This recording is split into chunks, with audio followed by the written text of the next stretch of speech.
নমস্কার, কেমন আছেন সবাই? প্রবাসে ঘরকন্যা একটি ভ্লগে আপনাদের স্বাগত জানাই। গতকাল বাচ্চাদের জন্য বানিয়েছিলাম একটুখানি চিকেন স্টু। ওদের ওটাই আছে, কিন্তু যা আছে সেটা 2 এর বেড়ে।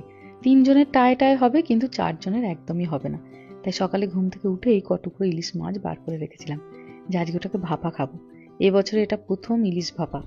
একবার একটি ইলিশের ভ্লগে একজন আমাকে বলেছিলেন যে দিদি, যখন তুমি সর্ষে বাটবে একটু নারকোল বেটো, দেখবে আরো স্বাদ বাড়বে। আজকে তার কথাটাই মনে পড়লো। ওই জন্য একটুখানি কালো সর্ষে, সাদা সর্ষে, একটুখানি নারকোল, একটু কাঁচা লঙ্কা, নুন দিয়ে ভালো করে পেস্ট করে নিলাম।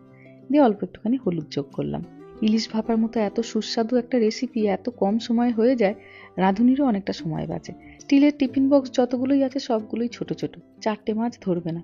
ওই জন্য এই কাঁচের লাঞ্চ বক্সটা নিলাম। নিচে অল্প একটুখানি সর্ষে বাটা দিয়ে দিলাম, যাতে মাছের নিচটুকুতেও ভালো করে সর্ষে বাটাটা যায়। আর দিয়ে মাছগুলোকে সাজিয়ে দিলাম। কিন্তু এখানেও দেখছি 4টে মাছ ধরবে না।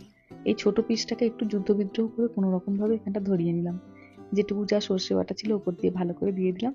হাতে করে একটু মাখালাম। হাতে করে মশলা না মাখালে আমার যেন শান্তি আসে না। ভালো করে ওপরে একটুখানি সর্ষের তেল দিলাম আর কটা চিড়ে কাঁচা লঙ্কা দিলাম।